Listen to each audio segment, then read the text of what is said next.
نن د بشري حقونو د نړیوالې اعلامیې 15 کلونه پوره شول.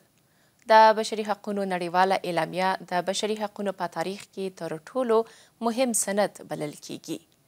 دا اعلامیه چې د انسانانو حقونه او ازادۍ تضمینوي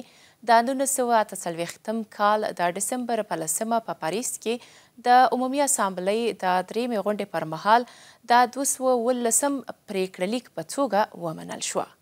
هغه مهال د ملګرو ملتونو له 58 غړو څخه 48 غړو دغه اعلامیې ته مثبتې رای ورکړه چې یو هم پکې افغانستان و. پاتې 8 رایې منتنې وې. افغانستان که څه هم د دې اعلامیې له لومړنیو 50 غړو هیوادونو څخه و، خو د بشري حقونو د دې اعلامیې عملي کول پکې تل په ځانګړې توګه په وروستیو 4 لسیزو کې له لوړو ژورو سره مخ وه. په افغانستان او نړۍ کې د دې اعلامیې پر پخوا او اوس مو د خبرو لپاره د حقوقي چارو شنونکي او پخوانۍ افغان ډیپلوماټې نظیفې حقپال ته بلنه ورکړې ده. اغلې حقپال ستړې مشي. زما لومړۍ پوښتنه دا ده چې په افغانستان کې په تیرو 4 لسیزو کې د بشري حقونو وضعیت ته په پام سره ستونزمنه نه ده چې سړی باور وکړي افغانستان د بشري حقونو د نړیوالې اعلامیې له لومړنیو 50 منونکو هیوادونو څخه و؟ سلامونه تاسو ته تاسو درنو لیدونکو او لیدونکو ته. بله متاسفانه دا ستونزمنه ده، خو دا هم ځان ته دلایل لري. هغه یوازینی دلیل دا و چې افغانستان په دې 4 لسیزو کې د جنگ څخه ډیر ضرر ولیده او تاسو ته معلومه ده چې په هغه هیوادونو کې چې جنگ وی البته بشري حقونه نقضیږي، خصوصا چې حاکمیت د قانون نه وي، ځکه چې دغه بشري حقونه چې په دې اعلامیه کې ویل شوي دي دا یو سلسله میکانیزمونه باید په کورنۍ هیوادونو، یعنی د هیوادونو په کورنۍ قوانینو کې باید ووسی چې تر هغه د اعلامیه تطبیق شي. د بشري حقونو د نړیوالې اعلامیې اړتیا څه وه؟ ولې نړۍ په دې سره سلا شوه، په داسې یو سند سره سلا شوه او څومره یې د هیوادونو د واکمنو عملي کېدل الزامي ګڼل شوي دي؟ تاسو که د تاریخ ته وګورئ، اول نړیواله جګړه او دویم نړیواله جګړه هغه عوامل ول چې دنیا په دې باندې فکر وکړ چې باید هغه نقص د بشري حقوقو چې د جګړې په وخت کې وشو، خصوصا په جرمني کې د يهوديانو وژل او هولوکاست او داسې نور حقوق چې نقض شول، دوی د دې لپاره چې باید یو مرجع وسی، یو سند وسی، یو نړیوال قانون وسی تر هغه چې باید دغه سي جګړو او دغه سي وسی نقص د بشري حقوقو چې په اول او دویم جګړه کې وشو د دې څخه مخنیوي وشي. اغلی حقپال که په دې راته په افغانستان کې که د ثور له کوتتاو ګورو لاغې رانیولې لاغې نه وروسته چې بیا په افغانستان کې نورې ډلې واکمنې شوې، که هغه سیاسي ایډیالوژي دوی درلودله او یا که دوی په افغانستان کې واک ته رسېدلي وو. د کمونستانو دورې ته که وګورو، که د مجاهدینو دورې ته وګورو، که د طالبانو تیرې واکمنۍ ته وګورو، که اوسنۍ واکمنۍ ته وګورو او په دغه تیرو 10 کلنه جګړه کې چې په افغانستان کې جمهوریت و، که دې ته هم وګورو په افغانستان کې د بشري حقونو نقض شوی دی او څنګه چې تاسې مخکې یادونه وکړه یو علت هم جنګ کېدلی شي. خو ولې په دغومره کلونو کې کوم کسان چې په افغانستان کې د دغو بشري حقونو د نقض مسؤل و، ولې په نړیواله کچه باندې دوی مسؤل ونه پیژندل شول او نړیوالې محکمې دوی راکش نه کړل؟ یو دلیل چې بشري حقوقونه همیشه نقض شول او هغه خلک چې تورن ول دوی محاکمه نشول، سیاسي مصلحت و، خصوصا هغه سیاسي مصلحت چې 2001 کال کې انتقالي عدالت چې باید تر سره شوی وي هغه تر سره نشو، ځکه چې هغه رهبران چې په پارلمان کې ول دوی خپل د عفو قانون ځان ته تصویب کړل او همداسې د جمهوریت په وخت کې نړیوال ځواک طالبان هم تورن دي چې اوس هم د دوی قضیه په نړیوال جنایي محکمې کې ده او پر اوس کال د نړیوال جنایي محکمې قاضیان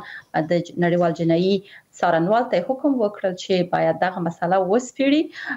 خو متاسفانه د همیشه سیاسي مصلحت اولویت درلودلای دی او امدې د لپاره د چې مونږه دغه شریره حلقه د نقص د بشري حقوقو متاسفانه په افغانستان کې تکراریږي، ځکه چې همیشه عدالت نه دی تامین شوی.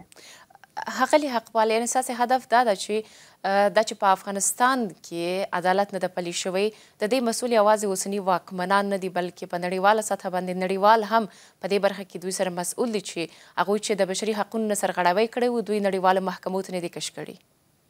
بالکل همیشه د سیاسي مصلحت لپاره بشري حقوقونه معامله شوي دي، لکه چې په 2001 کال نه بعد نړیوال ځواکونه او یا نړیوال ټولنه د هغه تورن کسانو سره چې دوی په جنایي جرمونو باندې تورن ول یا جنگي جرایم باندې تورن ول، دوی سره دوی مجبور ول چې د تروریزم په ضد د مبارزې لپاره باید دوی ائتلاف تشکیل کړی وای او دوی سره کار وکړ. او اوس د لپاره چې طالبان په ډیر وسیع توګه باندې هغه د ټول راپورونه ښیي چې دوی بشري حقوقونه نقضوي، دا چې اوس دوی نشي کولای چې نړیوال محاکم ته ویسي، ځکه چې نړیوال محاکم هم یو څه سیاسي مشکلات لري، ځکه چې په دغه نړیوال محاکم کې د هغه هیوادونه چې دوی سیاسي مصلحتونه د خپل منافع په اساس په افغانستان کې لري، دوی هغه اکثریت آراو ته نشي کولای چې ورسیږي چې موافقه وکړي او یو مسله تصویب کړي. لکه چې موږ ګورو چې اوس د قضیه تر اوسه پورې بررسي شروع شوه نه دی، تقریبا یو کال کېږي په نړیوال جنایي محکمې کې. اغلي حقپال، بیا څه فکر کوي کله چې د بشري حقوقو د پخوانۍ سرغړونو په وړاندې باندې عدالت نه پلي کیږي، څومره دا نور کسانو ته یا که دا اوس چې افغانستان کې طالبان واکمن دي دوی ته څومره خلاص لاس ورکوي چې دغسې د بشري حقوقو سرغړونې ترسره کړي؟ هر ډله خپل مسؤلیت لري. هغه ډله چې خصوصا افغانستان د 2003 کال نه بعد د روم اساسنامه چې امضا کړله، مخکې د دې نه د روم اساسنامه امضا کړه نو یا الحاق نه درلود، هغه جرایم په نړیوال جنایي محکمې کې د بررسي وړ نه دی، خو بعد لغینه هر جرم چې کیږي هغه باید بررسي شي. او دا چې طالبانو ته او یا نور ډلو ته ډیر جرأت دي ورکړي چې نور جرایم مرتکب کی، زه فکر کوم چې دا باید ورنکړي، ځکه چې عدالت کا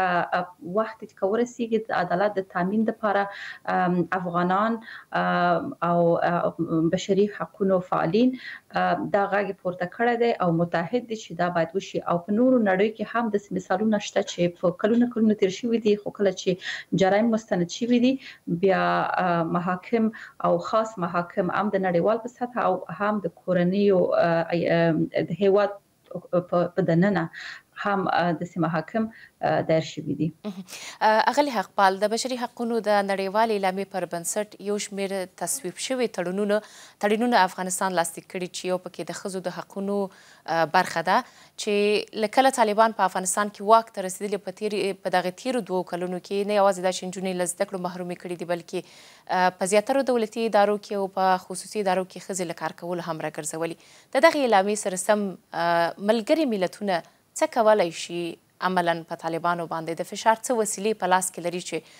وکولی شي پر بنسټ طالبان دې ته راضي کړي چې دغه حقونه ښځو نجونو ته ورکړي؟ همداسې مې چې اشاره وکړل د خصوصا د روم کنونسیون چې افغانستان ورته الحاق لري او هغه کې یو ماده ده چې ورته وايي تعصب یا تبعیض د جنسیت په اساس. موږ ګورو چې په افغانستان کې تعصب او تبعیض د جنسیت په اساس روان دی او په سیستماتیک ډول ټول ښځې نجونې د خپل د حقوقو څخه محروم شوي دي. او اوس مسله دی کې چې دغه ټول باید نړیوال سازمانونه دي چې په افغانستان کې کار کوي او بیا د افغانستان نه بهر دا ټول مستند کوي او کچېرې دا ټول مستند شي او محکمې ته ولاړ شي. او موږ ولیدل چې 2 ورځې مخکې هم د بشري د ملګرو ملتونو ځانګړی استازي د بشري حقوقو لپاره ریچارډ برنټ ویل چې جزایي محکمې کې د ښځو په حق له دغه تاوتریخوالي چې روانه ده دغه قضیه به دوی وڅاري. د بشري حقوقو د نړیوالې اعلامیې منځپانګې ته که وګورو دا قانوني الزامیت نه لري، نو تر څه بریده ملګري ملتونه په افغانستان کې د بشري حقوقو د نړیوالې اعلامیې له محتوا په داسې شرایطو کې چې طالبانو پر ښځو بندیزونه لګولي له دغې دفاع کولی شي؟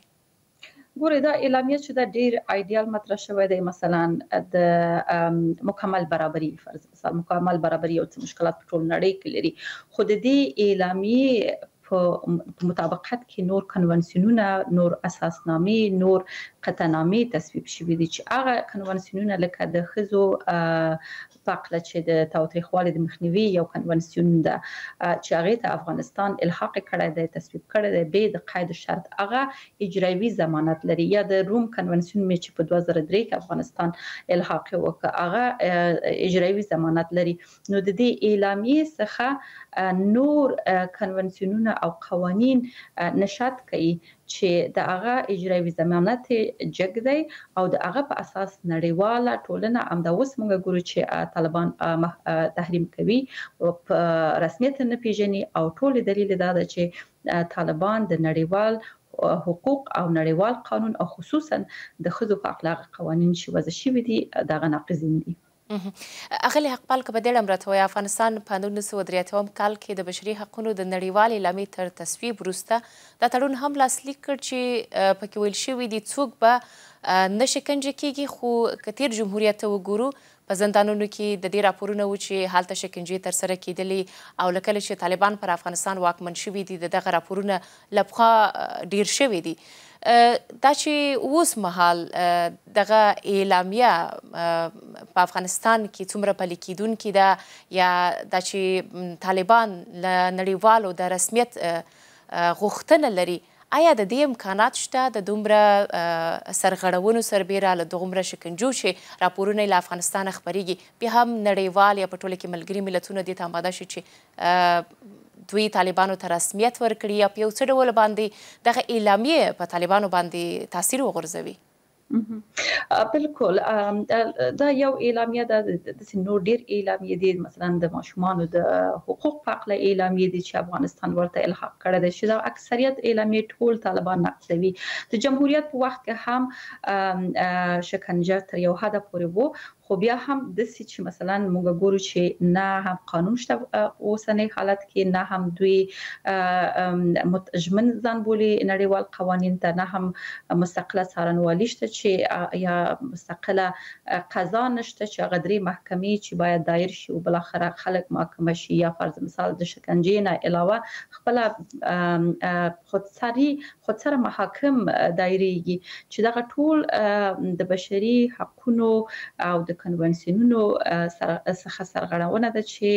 د طالبانو حاکمیت تر سره کوي او دا به دوی ته تبعات ولري. یو تبعات او یو تاثیر دا ده چې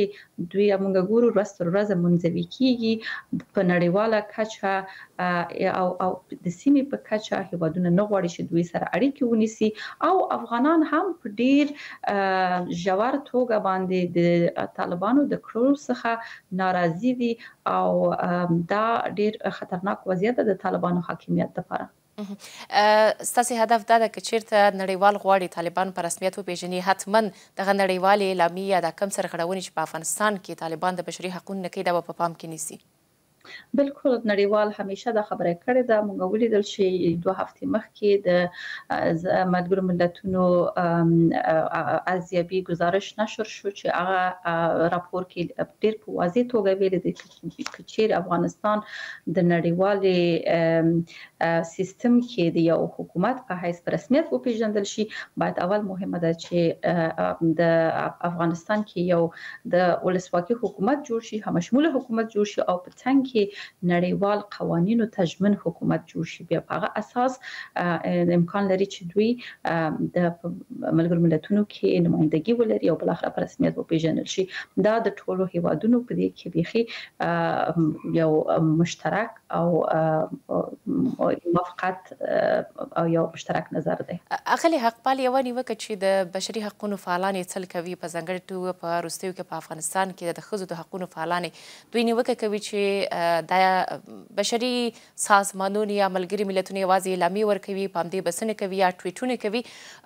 او عملا په طالبانو څه فشار نشي راوستلی. ستاسې په اند باندې که چیرته نړیواله ټولنه وغواړي یا د بشري حقونو د مدافع سازمانونو وغواړي په طالبانو باندې څه فشار راولي، دا د فشار اله به څه وي او په ټوله کې دا چې اوس طالبان په افغانستان کې واکمن دي، څومره دا که چیرته سیاسي معاملې ته خبره ورسیږي او نړۍ د دوی سره یو ډول تعامل ته واداره شي، کولی شي په نړیواله سطحه باندې بیا هغوی چې د بشري حقونو دفاع خبره کوي هغوی هم تر پوښتنې لاندې لاړ شي؟ بالکل زه فکر کوم چې د بشري حقونه افغانستان خلکو ته نړۍ ته باید هغه سره کرښه وسی، د هر هغه بین المللي خبرې چې نن سبا مونږ ګورو چې خلک پیغږي او امکان لري چې شروع شي هغه ډیپلوماټیک هلې ځلې چې ټول په نړۍ کې افغانان کوي، ځکه چې مونږ ولیدل چې دغه کله بشري حقوقو ته احترام ونه شو، مونږ د دې نتیجه ولیدله. د مثال په توګه په دوحه کې موږ ولیدل چې امریکایان د طالبانو سره موافقه لاسلیک کړل او دغه مسلې ته توجه ونه کړل او هغه د نتیجې موږ ګورو نن 10 میلیون افغانان د خپل اساسي حقوق څخه نیم نفوس د خپل هغه بنیادی او ابتدایي د تعلیم چې هم کلتور ورته اجازه ورکړي او هم شریعت او هم نړیوال قوانینو کې ذکر شوی دی دغه څخه محروم دي. نو کچېره دي بشري حقوقو ته توجه ونه کی نتیجه به طالبانو ته ډیر بد وي، افغانانو ته او خصوصا نړۍ هم دغه حالت څخه به امنیتي تهدیدونو سره مواجه شي. پرستیو کې کراته وي اغلی حق پال په افغانستان کې تاسو د بشري حقوقو راتلونکي څه ډول اټکلوي، څه کول پکار دي چې افغانانې ښځې او نارینه د نړیوالې ټولنې بشري حقوقو څخه په یو برخمنه فضا کې ژوند وکړي؟ متاسفانه اوس خو وضعیت ډیر تیاره ده، خو د سره موږ ګورو چې د نړۍ په کچه افغانان په هر څومره چې د واسه کې هغه فعالین دي، اکاډمیک دي، د مدني فعالین دي او یا سیاسيون په خوا او یا حداقل هغه افغانان چې په افغانستان کې زګورم دوی خپل غږ پورته کوي او اعتراض کوي او اندېښنه څرګندوي. زه فکر کوم چې دغه لړۍ ته باید ادامه ورکړي افغانان. موږ ولیدل چې پرون امریکا دوه غړي د طالبان نه تحریم کړل، دغه د امر بالمعروف وزیر او د اکاډمي علوم رئیس، او یو دلیل دا و چې دوی چې تحریم کړل د دوه ورځې ولیدل چې نجونې شپږم صنف نه فارغ شول او دویم صنف ته نشي تللی او دغه مسله او هغه خزي خصوصا فعالین د خزي د حقوق او نور افغانان په مجموع کې په دې باندې اعتراض وکړ او دغه اعتراضونه غو تاثیر ورکړل چې تحریمونه وضع شول. هر څومره چې فشار لاندې راشي طالبان تحریم وضع شي، په زه فکر کوم چې بل اخره موږ په دې نتیجې باندې ورسېږو چې طالبان حاضر شي او یا که حاضرېږي نه بل اخره موږ افغانان د دې توانایي په پیدا کړو چې موږ خپل د ارمانونو په اساس د خپل ارزښتونو په اساس د سیاو حاکمیت ولرو چې په الته زموږ بشري حقوقونه چې هم انساني حقوق دي هم دینی حقوق دي او هیڅوک حق نه لري چې د دې حقوق څخه موږ محروم کی او د دې تضمین موږ ولرو او هغه وخت چې موږ ته